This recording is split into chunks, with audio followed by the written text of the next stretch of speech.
You made a video, I think it's one of your most popular video, why women don't apologize. Can you talk about that a little bit? I mean, I think one of the things here on this side of the internet, we always say, women want the power of a man and the responsibility, but they want the accountability of a child, blah, blah, blah. Women have a tough time taking accountability, all this other stuff. Can you speak deeper to, and you really explained it well in that video, Thanks. But can you speak deeper to that concept of apologies in females? Sure. First, I'll respond to the most common pushback or objection to that, which is saying that explaining why women don't apologize doesn't mean that men don't. But it's Good that point. men and women often don't apologize for different reasons, I found. Men often don't apologize because of an ego thing. That can happen to women. But what I found is that women don't apologize because they have a different conceptualization of the foul than men do. With respect to men, we think that the behavior is what requires the apology. You stepped out of bounds. Yeah. You did something, and I would like you to acknowledge that you did that bad thing, apologize for that, and change your behavior moving forward. Because that, of course, is the only real apology, is changed behavior. Yeah, true. But what I found is that a lot of women treat the foul as the pain or the anger or the emotional reaction in the man as a response to her behavior. Gotcha. The problem is not so much what she did. The problem is that I'm angry about it. And within that conceptualization, she might not have to solve the problem, she might not have to change her behavior. She just might have to get me to feel differently. Yeah. And that's why you see some of the otherwise quizzical things that women are subject to doing in this. Like maybe they'll just let some time blow over and then send you some funny memes as if nothing happened. Yeah. Yes. Or I had a situation where I had a disagreement with a woman, and then a few hours later, she just took her clothes off and laid down naked in front of me, as if like just having sex would make everything better. Yeah. Which I found to be somewhat disrespectful, to be honest. Yeah. And it didn't happen that night. Rightfully so, but most men would not take that appropriately. They would be like, "Oh yeah, I'm gonna get sex." Like, yeah, I guess you did it the right way, but most other guys would just accept that. It just felt so like, what kind of man would I be to surrender the principle of what happened for some momentary pleasure? That doesn't make any sense to me. As Top Boss Soul Matt would say, "Dick is a gift." Yeah. You guys are full of quotes.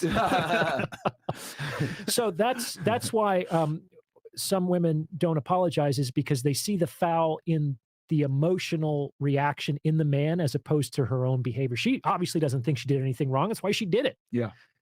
I mean, she probably felt like it was in her rights, and it's just Let me ask you this. I had a problem with it. Go ahead. Would you say this is why it's so important, where when you're correcting a woman or enforcing a boundary, etc., you do it in a calm, cool, collected fashion, so you minimize, because what you're saying here is actually very profound. I want the audience to really understand this, that men have an issue with the behavior, right? That's why they want the apology and they want it to be corrected. Women have an issue with how they made you feel from the behavior, but they discount the behavior. And I think if you're able to respond to her behavior that pissed you off or you didn't like in a calm, cool, and collected manner, she can't see an emotional response from you, and therefore that only leaves one thing, which is the glaring problem. It was your fucking behavior, not my reaction. Correct.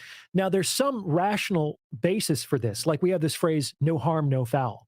So it could be that maybe I did step out of bounds in our relationship, but if you say, hey, no problem, man, it's like, okay, I guess we're just going to carry on some level. Yeah. You see what I'm saying? So it's not completely irrational where women might be coming from, but absolutely. There's two reasons why it's important to keep your calm about that. Yeah. First of all is if your emotional tone is too angry, then she might get triggered, and then she only hears that, and she's not going to take in what you say. Yeah. And that's true for anybody, man or woman, who gets emotionally triggered. They're no longer susceptible to logic and reason, so you can't actually have a mature conversation with them. Yeah. So you have to take care of your tone so that they don't become emotionally like confused in that moment, panicked. Yep. But yeah, if a person is flailing, they're going to find some other way to squirm out of it. Yeah. And it could be that you're raising your voice against me right now. Yeah. And so that's just a distraction tactic. And it's very easy to move to the side if you understand it and you can keep your cool in that moment. That's avoiding accountability. Yeah. Yep. So so that's why it's got to be a measure. I mean, I hate to say it, man, but you got to talk to them like children almost. It's like, hey, you know, we're in a relationship. Maybe you love her, whatever. You give something positive up front, and then you tell her, look, I didn't like XYZ. I'm not angry about it. I'm just disappointed in you. This behavior will not be tolerated again, etc. And you kind of go about it, but you have to be. But if you like, oh no, and you be emotional, you're basically letting her know that both of you are equal, and you're going to go ahead and play her game, and that's not what you want to do. So, masculine and feminine communication is very different. Yeah. So let's say that for whatever reason we had some sort of like beef. Yeah. And we're going to come together and talk about it. Yeah. This happens between men. What we're probably going to do is be as cool, of course, and calm, because we both know what could happen if things get disrespectful and things get out of hand. Yeah. So we're probably going to take as much emotion out of our voices as possible. Absolutely. We're going to talk slower. We're going to talk calm. Okay. Here's the thing about that. When you're talking, and this is where guys screw this up all the time, when they have to have sometimes necessary or difficult conversations with their women, they'll speak to them like a man like that. Mm-hmm. They'll take all the emotional tone out of their voice. And suddenly all the woman is responding to is the absence of warmth. And now she starts to get afraid. Now she starts to get panicked. Because what she's hearing, if you take the words out of it and you just have the tone, she's hearing something like, da da da da da da da. That's how we communicate. And that doesn't sound like I love you. That doesn't sound like I'm on your side. That doesn't sound like we're on the same team. Right? They're gonna respond more to the tone than guys do. We talked about that earlier today. So if you're gonna have a difficult conversation with a woman, put some warmth in your voice. Yo, next after hours. I have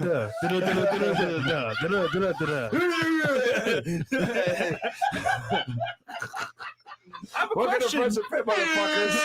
That's pretty good. The cadence and the rhythm, you know. I don't like that rhythm. Let me change it up. Yeah. Well, it certainly sounds like there's a trouble. You know what I'm saying? Yeah. And she's going to start to get defensive. Yeah.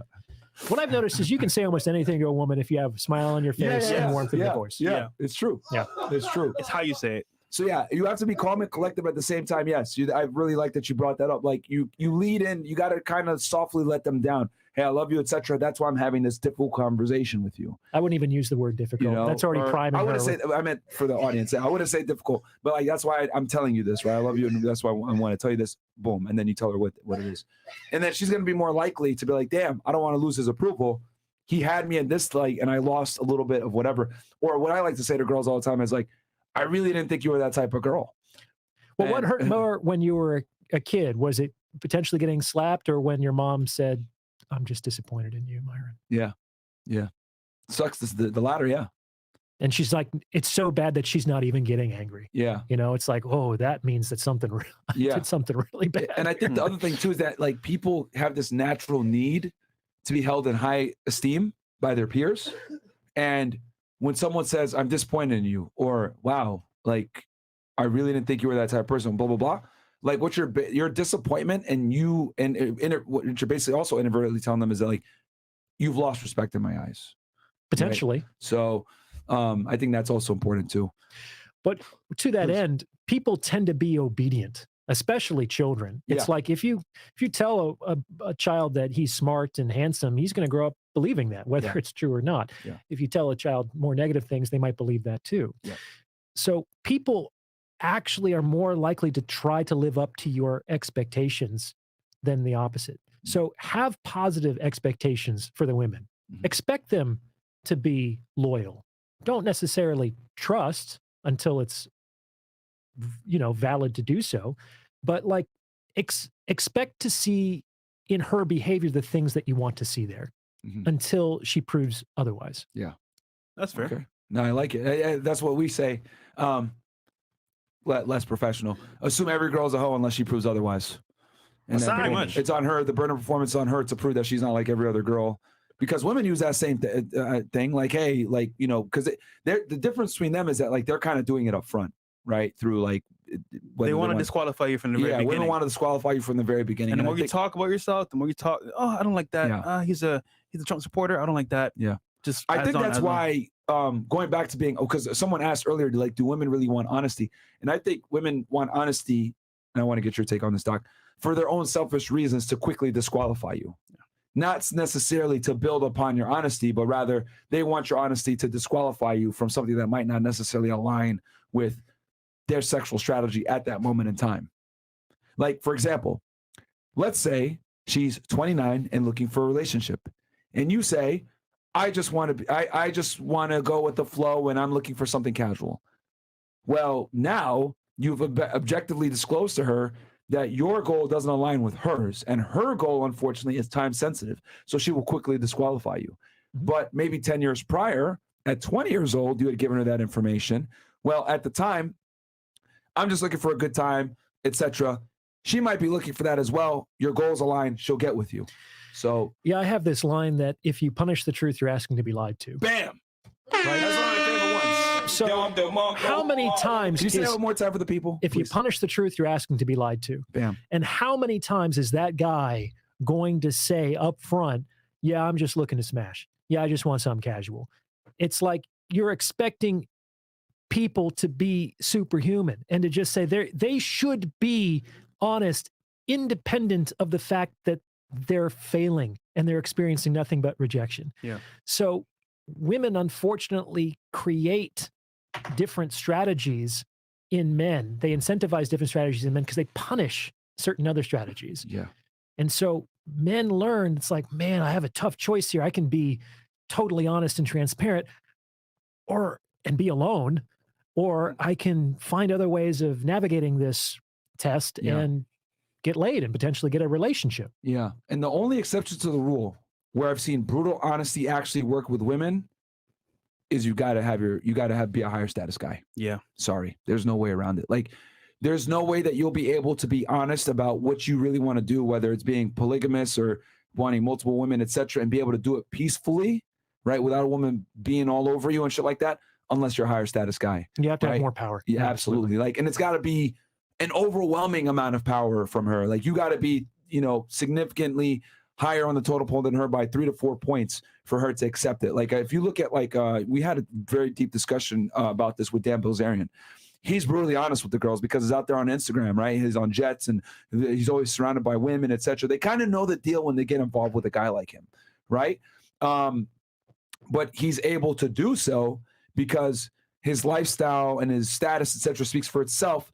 So women know what time it is dealing with a guy like that. So you're able to get away with it in certain situations. But are most men able to be honest, forfeit a majority of women, and still be able to have sexual access? No. I would agree. So that's why most guys can't afford to be honest. We tell you on this podcast, get yourself to a point where you can be honest with girls and tell them I want multiple women, etc. But you need to get to a certain level to be able to do it. And it's just very difficult for a bunch of guys. So there's also degrees to honesty. Yeah. I mean, even if you're committed to being the most forthright and transparent in your conversations, in your dealings with women, there's still things you don't talk about. And we're not talking about I'm purposely hiding this. Yeah. It's just like the camera. It's only looking at this one thing that it's looking at right now. It's making a choice to focus on this and to not focus on anything else. And so it naturally has to leave everything else out. And hey, everyone, Mo.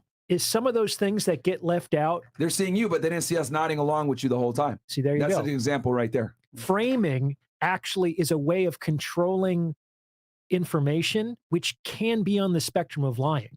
It's like, you see this on the news all the time. When the storm hits, they'll look at the 3 houses that got knocked over and not at all of the houses that are still standing. And so people are left with this mostly incorrect view of the devastation that happened. Mm-hmm. You see, the framing creates misconceptions. Yeah. So even if you are totally committed to transparency and honesty, you might run the risk of leading people on or making misunderstandings. Yeah. Yeah. I think transparency is a double-edged sword. Absolutely. You still have to have an allure of mystery. Only disclose what is asked and don't offer more information, right? But I think some things have to be out there in the open if you want to have a peaceful relationship, especially if you want to be open, which most of you guys, let's be honest, y'all want to have your main girl and maybe have multiple girls. Like you tell them, hey, this is what I want, and you kind of just leave it there. Let her imagination do most of the work. You're we talk about this, Rollo. A woman's imagination is your best ally with maintaining attraction. I will counter it and say, I ask questions for this dynamic, so I want to know from the very beginning what you want. I'll tell you what you want to hear. Fresh does it the other way around. Because if I know what she wants, I'll get what I want by default. So we both win it in that scenario. Yeah. But it's out of the dream. It could lead to headaches later, but that's fine. Fresh is cool with that. Okay. And then real quick, I had this written down like a while ago.